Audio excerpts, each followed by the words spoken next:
Hi there, Chase here at Kool McCoy, back with another episode. Cole, I don't even know what episode number this is. We'll edit that in up at the top or bottom for you of the In The Trenches podcast. Love doing these podcasts each and every week with Cole. Took a little bit of a siesta, a little bit of a break to recharge the batteries over the holiday break. We're excited today. We've got a great message, great content for you guys.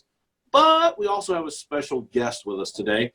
We have our account executive from Royal Neighbors of America. We have Michelle Hilliker. A lot of you may know her if you work with EFES, if you work with some of the other groups out there. You probably know Michelle very well. I think she was Employee of the Year. Probably not the only time you've ever won that award. But we wanted to bring Michelle on today to kick this podcast off because Royal Neighbors has an awesome, exciting announcement for all of those that plug in and do business with RNA. Michelle, what's the announcement?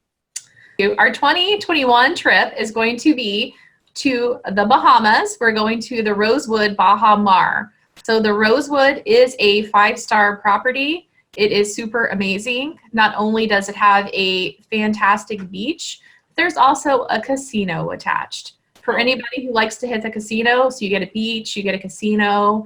There's 34 restaurants, bars included on the property. Pool after pool after pool. So it's a pretty amazing place. They have an aquarium there on property as well. You can go check out some really cool fishies, I guess. Dear God, it's beautiful. But it's a really nice place. I would also like to say when I was there for my site visit, Kanye West was also there. So hung out with Kanye, not really, but I did see him, so. Fantastic. What, if you can, share with us, what is the qualification number for an individual or an agency owner? So the qualification amount for an agent is 70,000 points, which is the same amount that we had for this past year. So we are going to keep it the same for the product. So it's 15% for single premium. Our final expense is 100%.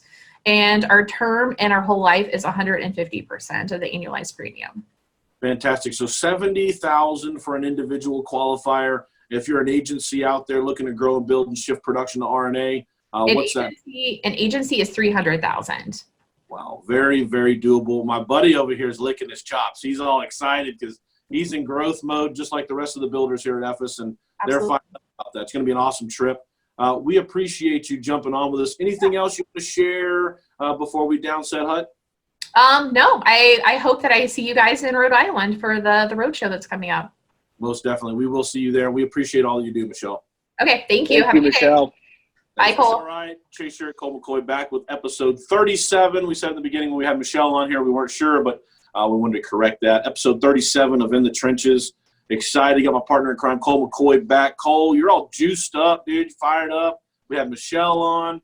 You and your group been selling a lot of Royal Neighbors lately. What's going on with RNA and Kool McCoy's group, dude? Man, we spoke and they listened, Chase. Every single thing that we asked them to implement to keep business on the books, they did. They implemented true Social Security billing. They made the process easier so we could write e-apps with an instant decision. They just have a wonderful product, wonderful benefits for our members, and they are so awesome to work with. Sincerely, Michelle is one of the best to work with in the business, and it is truly an honor to go side by side. I know that Royal Neighbors is quickly becoming my top company to use. I could go on for days. I promise you in 2021, I will be in the Bahamas, and hopefully I'll see Kanye, and we can sing about some Chick-fil-A. Oh, I love it. I love it. Yeah, the transition of a lot of business going Royal Neighbors' way. They rolled the e-app out. For those that are with us, you heard the story. We flew out there, had a conversation with them, and kind of told them, hey, here's what's missing. Here's what, if you can add a big difference. And, man, they took everything and ran with it. Already a great company with a great story to work with. And we're going to have them, along with Jack Heller Prosperity, out in Rhode Island at the Road Show. Fired up about that. That's next week. So lots of RSVPs. We've got a who's who going there. And we tabulated it up, and I kind of minimized it and kind of undersold it online in the video, but we've got over 15. It's more like 20 million in production that's going to be in attendance. So we're excited about that. If you want to attend, you want to learn more, all you got to do is go to EFES Nation, shoot us a message, or just contact us directly. We'll have all the information posted below for you to comment or just RSVP. But we welcome everybody. We don't care who you work with. This isn't a recruiting event. This is strictly a let's get together, all boats rise, mentality type event where we just share our tips and tricks on how we do what we do.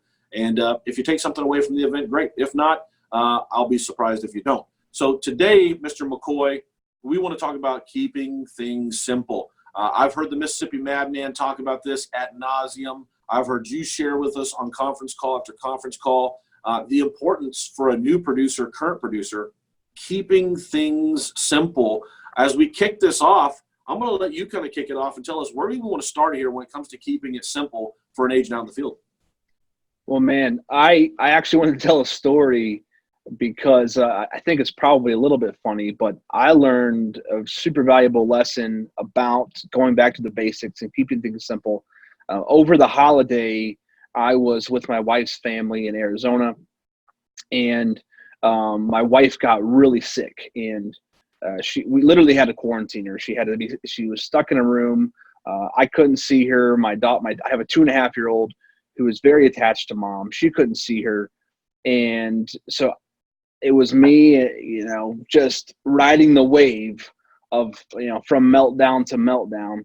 And Maggie, my 2-year-old, every interaction was just a ploy to get more sugar, usually in the form of fruit snacks. But it was pretty funny looking back and reflecting, while it may have been a semi-traumatic experience, because at one point she would look at you with puppy dog eyes and say, "Daddy, can I have a fruit snack?" And she would kind of snuggle up to you for a second. But if she didn't get her way, I mean, it was trending all the way towards she's throwing herself on the floor, making a scene and just hoping I succumb to the pressure. So typically we keep her to 1 or 2 fruit snacks a day. But, I'm serious. I probably gave her 7 or 8 that day. I mean, just don't tell my wife. But but as I was watching this happen, stepping outside of this, looking at what I do, it was so, profound to me about, like, this girl is 2.5. She understands body language. She understands how to get what she wants. And every interaction that we had for those couple days, well, for the most part, was how in the world do I get that fruit snack? What do I need to say or do in this moment to get the fruit snack? And it was truly admirable. I mean, I'm just like, this kid is relentless. And I'm like, man, I work in sales, and this girl is a better salesman than I am. She's 2. And so I'm just like, what is going on here? And I'm just sitting here thinking and mulling my business over. And I'm like, how often do I make this thing so stinking complicated? And so I just kind of wanted to get into that a little bit and not overcomplicate the whole simplicity topic, but just maybe give some tips and tricks on how to just boil things down to the nitty gritty. What do I need to do to go on a straight line to where every single thing that I'm doing is contributing to making a sale, and I'm not wasting time or wasting headspace or wasting energy. Everything is done with a purpose. And so I think there are a lot of aspects of that hopefully you could take a nugget of this and simplify your business this year. Maybe this makes you more efficient. Maybe this gets you in front of more people. Maybe you just need a system to follow to help you be you the best, but you need to be less scattered. And as this all unfolded, I probably should have thought about taking care of my 2-year-old a little better, but all I'm thinking about is, oh my gosh, like, this kid has it and she doesn't even know it. And what I'm realizing is I think most kids understand at a very basic level what this sales thing looks like, because this is their whole worldview. It's the most important thing to them. They're going to do every single thing they can to get that fruit snack or that quarter or that toy or whatever it is. And, in its simplest form, a sale is just a transfer of belief. Can I get you to believe the way that I believe to get you to do what I want you to do? And at the end of the day, for us in the final expense world, that's getting them to go clip a voided check so I can make sure that we make the sale and protect their family. So. Yeah, absolutely. And they have one objective. They have one goal. It's to get what they want.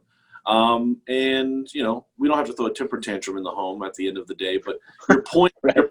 goes that straight line, laser guided focus on the objective, on the task at hand. And over time, they become better and better with their pitch.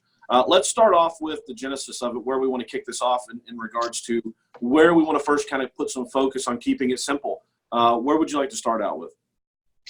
I mean, I think that the most common thing to tackle when we're talking about keeping things simple is paralysis by analysis. I know that a lot of agents want to know every single little detail of every single little aspect of this business before they go and get in front of people and sell. And the reality is that can be extremely detrimental. It is very important to be knowledgeable, and it's important to be prepared. But if we let that anxiety cripple us to the point where we're not getting in front of people because we feel like we don't know enough, we'll never succeed. At times, you just have to shut that part of your brain off and step into something and just plug into a system, trust it, and know that you'll get better as time goes on. But at the end of the day, it's about talking to people and protecting their families. And so, you know, there's a lot of things we can get into with that side of it, with paralysis by analysis. But I would challenge you this year, if you've been licensed for more than a couple months and you have yet to write an application, that's probably the reason why. And keep things simple. Just go get in front of people and see what you can do to protect their family. Yeah, one of the things that I'll kind of add to the paralysis by analysis that I see is, and I know you see it a bit too, Cole, for a producer when it comes to their carrier lineup, who should I use? When should I use them? I know last night in the group chat here, we had an agent that was asking some really good questions. But at the end of the day, to eliminate paralysis by analysis, a lot of times what you can do to kill that is just do. You know, pull out an application, learn and read what it says. You're not going to retain all of the information. You're not going to remember every little thing. But I think Ben was the one that had recommended, just look at the app, you know, hey, check it out, see what it says, and then come back with some questions. For us as individuals, we can get in our own head sometimes. And what do I use them for? Find out what they do great. Use them in those situations. Have a go-to. Find your fastball is a call that I did a while back. And then understand when it's necessary to go to your changeup and your off-speed pitch. But Lord of mercy, find that fastball first. Keep simplicity. Locate. Get consistency going. And then deviate from there. So many just have failure to take flight because we don't know where to get started. Yep. I mean, go back to the baseball analogy. My dad, he was a pitcher, and I was aspiring to be a pitcher. I didn't, play any significant baseball, but I loved it. And he always preached to me, Cole, what is the most important pitch you can throw? And I would say, oh, fastball, or oh, this. And he says, strike one. Yep. It doesn't matter what you do, get that thing over the plate. And I think that's so applicable to what we do. Just go get in front of people, and you're going to get better over time, but just go get in front of people and figure it out from there. Hopefully you've got a system where you can call an upline and they'll help you close a deal and underwrite and all this kind of thing. So, and you're going to mess up every once in a while too. Absolutely. Absolutely. And that's part of it. I mean, we still mess up. I mean, if you talk to a top producer like Josh Jensen or Chris Smith or Holden or Roger or whoever, they still mess up. We still miss deals, but we're just throwing more pitches over the plate than anybody else. And I find that to be a problem in our industry, in many other industries, youth sports, you name it. Perfection, all you see on social media and YouTube and stuff like that is you see perfection. You see the highlights, you see the games that, the great play that's being made. What really makes you and kind of is testing your mettle is when you're in a situation where you've made a mistake. That's your best educational lesson. Mm-hmm. And I think that we kind of forget about that. So you see all of these things on these Facebook groups, and I did this, I did that. For me, what I enjoy the most is when somebody asks that question, like, hey, who would you go with here for this person or for that? That's somebody looking to get better. That's where you're going to learn, is from your mistakes and from, perfection is not something that, you strive for it, but it's not going to be something that just falls and sits on your face. So understand you're going to mess up. This guy right here that I'm doing the podcast with, he just said it. He messes up all the time. It's part of the business. That's something we can stress to people out there right now. I would even challenge people with this thought that the top producers actually fail more than everybody else in the industry. They're just getting more reps. Absolutely. You said the word a minute ago, and it was something that Josh talked about on our national conference call to all of the producers we work with, activity. I don't know everything. I'm not the best. I write a lot of business, and a lot of questions get thrown my way because of the amount of business I write. But at the end of the day, I'm just active. I'm always working. And that's one of the things I always attribute to you and all of the other names that you mentioned, the Holdens, the Rogers, all of those guys. They're just out there grinding. They understand using a baseball analogy. I said this years and years ago, and I think guys have said it well before me too, is, in baseball, the best in the business are going to hit, 300. Those are the top guys that are going to consider. Those are all-stars. But you've got guys that will continue to play in the league for years and years that hit 250.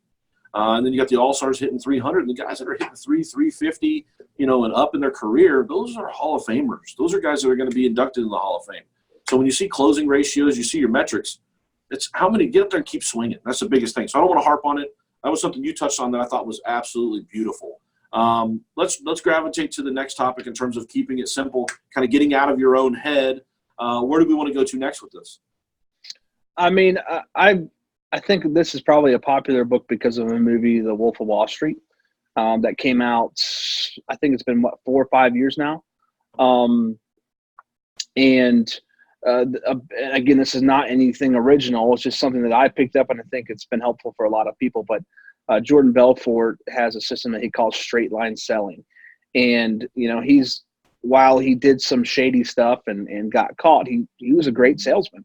And there are things to be gleaned with that type of sales skill. But the biggest thing that I ever learned from him was it's what's called straight line selling, which means every single thing that you say and do is moving in a straight line from where you are to closing the sale. It's not a zigzag. You're not going left and then right and then making a loop-de-loop. It's a straight line from here, from point A to point B to get the sale. So what does that mean? That means that every single thing I do has a purpose. I don't want to leave things out, but I want to be clear, concise, to get to the point, be helpful. But, I think that even goes into building rapport. That goes into my presentation. That goes into being assumptive when I'm closing the sale. And even just, I think we've talked about it on one of our, I think that maybe it's episode 30 or 31. We talked about having multiple closes in the midst of your presentation. So that way, when you get to the numbers, they're just picking it, that you've already basically closed them, but keeping it simple to where you have to be confident in you and your system and yourself. And that requires the work on the back end. But when you're in front of somebody, everything that you're saying and doing is getting to your objective. So if you make things extremely simple, what do I need to say and do right now, Chase, to get you to go grab your checkbook? Because now, again, you only sell if it's appropriate and it's a proper fit and you're doing everything the right way. But what do I need to say and do right now in this moment to get one step closer to you getting that checkbook?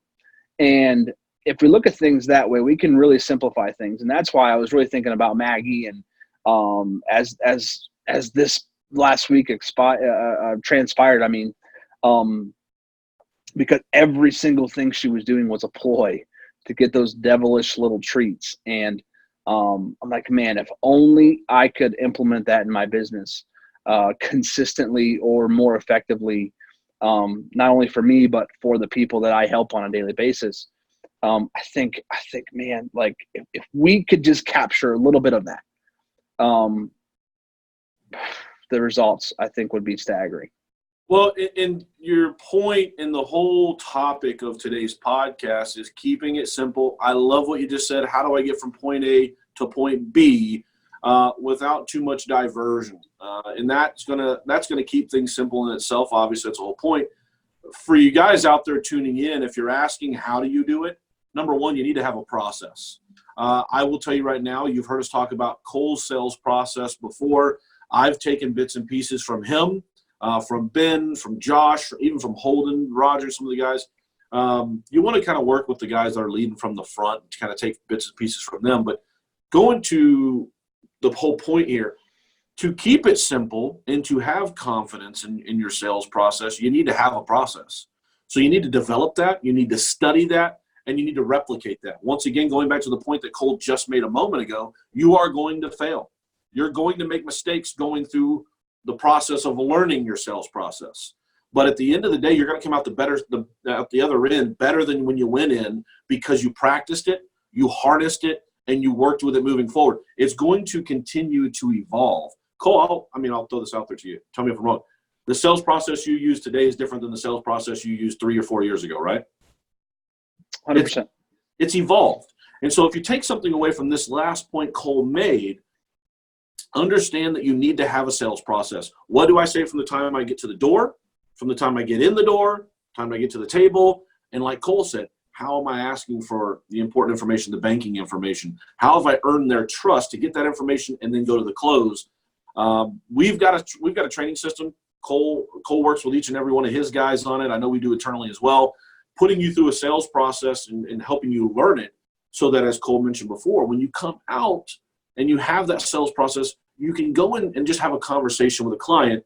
It's confident. And when they see that you're confident, it puts their mind at ease. Think about this. If somebody shows up at your house and they're just fumbling papers around, this guy's a putz.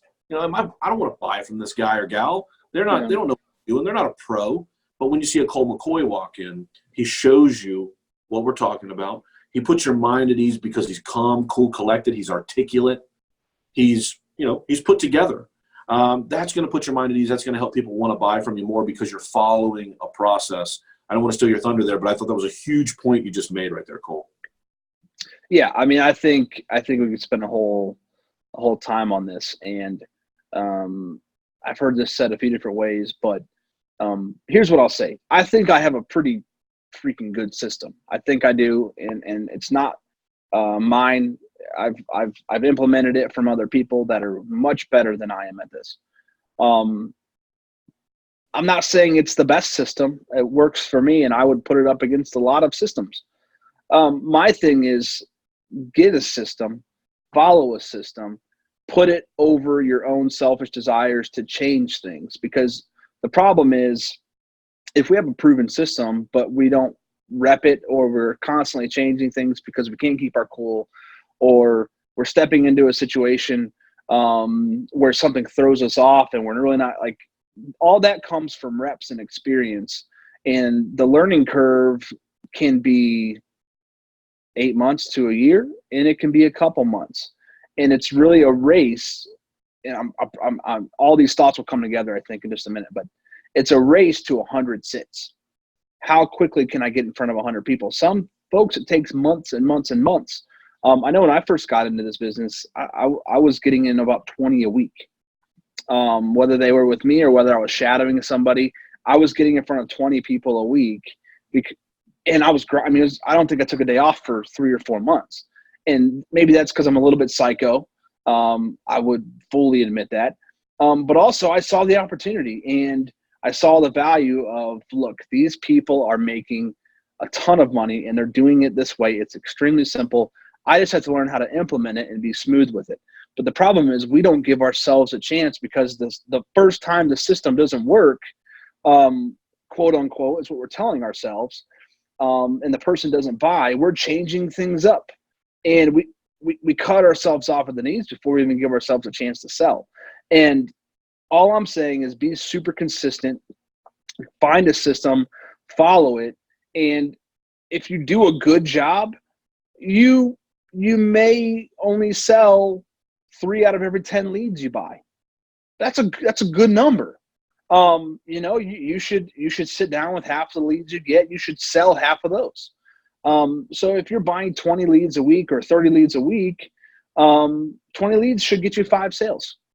And so on and so forth. Apply the numbers, and really it's just a plug and play at that point. And then you can get better over time to maybe turn that 5 out of 20 to a 6.5 or 7 out of 20. But there are very few people in the industry that are closing every single lead. Well, nobody is. If they tell you they are, they're liars. But so I think being willing to try. Well, there's so many factors at play here. find a good upline that you trust and implement their system faithfully, and don't veer. At least give it time to where you've learned the system, you've done it to a T, how you've been taught. And if you're willing to do that and you still fail, okay, maybe now it's time to consider changing your approach or tweaking something. But we tweak things before. It's like man, like maybe it's like a minor league baseball player that they had a bad season, so they're changing positions and hoping to make it pro. Like, makes no sense. Just get better at making contact instead of just swinging out of your shirt, whatever it is.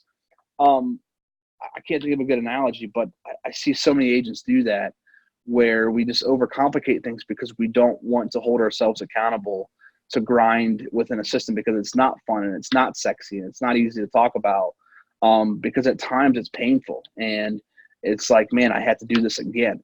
But you should be so sick of saying what you're saying in front of those people. You should be so sick of it because you've repped it 1,000 times, a literal 1,000 times. Very few agents are willing to do that, Chase. Well, we're like on sports analogy, 8 million on this, which I love. I love how we can. Sorry if you're not a sports person. Yeah, deal with it if you're not a sports person. But I'm going to throw another one out there right now, because for me it kind of fits. Like you just said something about find a mentor. If for the golfers out there, if you were in love or infatuated and tracked Tiger Woods' career over the years, Tiger had multiple swing coaches. And when he had Butch Harmon in the beginning of his career, Tiger was winning tournament after tournament, but he still had his coach. He still had his mentor. And then you see him after winning all these tournaments, and he's like on pace to be the greatest ever. He switches and he goes to another guy, and then he gets his way to Hank Haney. He's still, my whole point is, number one, he always had a mentor. He always had a coach. But number two, he was always tinkering with his swing. He was always looking to see that swing evolve and get better. That was my point a minute ago. And Cole, your swing is different than it was 4 years ago. Yeah, it was. Same thing for you guys. If you're saying the same thing over and over and over and you're following that process, that sales system, you're going to see it naturally evolve and change if, number one, your head's in the game and you're always learning. If you're always learning from a Kool McCoy or a Holden or a Ben or whoever, if you're learning and you're thirsting for more knowledge, you're going to see your swing naturally evolve. Number two, if you're in the game, you're going to see yourself want to do things that you've never done before. Tiger was good with winning those trophies, trophy after trophy. He figured out, I want to win the Masters every year. I want to win the US. I want to hit the Grand Slam every year. Not realistic, but that was his goal, and that's what he won. And he did it. He did win that. If you guys are saying, I want to do something I've never done before, I want to write 20,000 in a month, I want to write 15,000, 30,000, whatever it is, you've got to do things you've never done before. And that's something you've probably heard about, you guys have probably read about, and that goes to Cole's whole point. Keeping it simple, number one, but be ready to learn and evolve every day, have that mentor. Dude, this is a topic that I love hearing you talk about, because you could put this episode on loop and keep this topic on other people speaking on it, and you can't hear it enough. As long as you want to learn, just keep it simple, but keep going. I love hearing you talk about it. Now, we talked about being prepared. I want to kind of shift gears, because you and I talked about this in prep. I want to talk about being you. Like I can go into a home and try and be Kool McCoy. I ain't going to be Kool McCoy. I'm not. There's only one Kool McCoy, and it's you. I can't go into a home and I can't be Ben Bowman. Number one, I don't have the draw. I don't have the Southern draw. I'm from Texas, born and raised, but I ain't got that Southern draw. But then also at the same time, I can't be somebody else. I can only be me. Now, you can go into a home and fake it till you make it with that type of personality. But I want to talk about authenticity, being you. How important is that to you? Because you don't try and be somebody else. I've seen you in the home. You're just you every single time. Yeah, I mean, I think that piece of it is huge. Any good system should allow you to be you. Any good system should allow you to breathe life into it. It's meant to be a skeleton. But the reality is you are the muscle and the tissue and the blood flow. You're the one that's giving life and movement and strength and passion to what you're doing. Like any good actor can revolutionize a script. You do that with your system. And as long as you're willing to, well, if it's a good system, I mean, again, that's huge. But as long as, and again, I don't want to veer away also from don't change things until you've repped it a million times. And I'm not saying that's what you didn't say. I just want to harp on that, because it's you're not even going to be able to make it yours until you've repped it that many times. And so over time, we do evolve and we change because we get comfortable with it and we breathe life into it, and we have our little ways of navigating this presentation. But at the end of the day, be a real person. When somebody smiles at you, smile back. Say please and thank you. Compliment them when they've done something well to protect their family. Look at the pictures on their walls and don't do it in a weird way like, oh my gosh, I see you have a family. I've got, and then implement yourself into those things. I mean, there are so many things that we can do. Tell a story. Why are you even doing what you're doing? I mean, there are so many things that only you can do, whether that's in sales, whether that's just in life in general. But I'm trying to think of the best way to say this. But unless you are willing to put in the work to get to that point to make it yours, it's going to be so hard. It's going to be so hard to make it work in this business. And I think that's why we see so many people fail. So not to be the Debbie Downer, because yes, you are important and you have so much value and only you can be the best you, not to get super motivational. But that's not going to come out unless you've done your due diligence to grind through a system and to learn how to make this thing work. It just won't. Yeah, some say you haven't failed enough. You haven't been beat up enough. You haven't done it enough. Yeah. And that's, I mean, it's true. I mean, on a daily basis, we sit and go over all of the sales analytics. We look at reports. We look at how many leads did you get, how many presentations did you make, how many sales, all of that stuff. What's your average closing ratio? All of those things. There are no analytics. There's nothing to measure. There's nothing to adjust if you're not out there doing it. And the bottom line is, like you just said, you got to go out and you got to do it. As we approach that 30-minute mark, we like to keep it to on the podcast, my man. What have we not touched on that you'd like to close with to end this bad boy, put a bow on it? Oh man. Well, for simplicity's sake, just go see people and see what happens.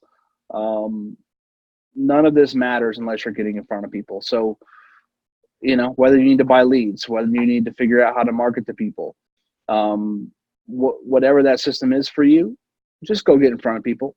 None of this stuff matters. You can collect all of this data and information and knowledge and motivation, but at the end of the day, the greatest tragedy is that you don't do something with it. So please, go see somebody. Go tell them about what you do. If you want somebody that's raising their hand, that asking for information about life insurance, go find somebody that can help you with leads. Plain and simple, man. I'll throw it out there and I'll take it one step further. If you're a leader out there, you consider yourself a leader. If you're recruiting and you're bringing people on with your company, come through for them. Show them that leadership and be that mentor that they need. Have that system. If you don't have a system and you're just winging it, do not bring people on with you. Develop a system first that you can show them how to be successful. I have an issue with somebody who's never been successful before, has no skins in the game, never been in the business, haven't been in the business that long, trying to tell people how to be successful and they've never done it. If you're a leader in the industry right now, show these individuals how to do it. Lead them, guide them, mentor them.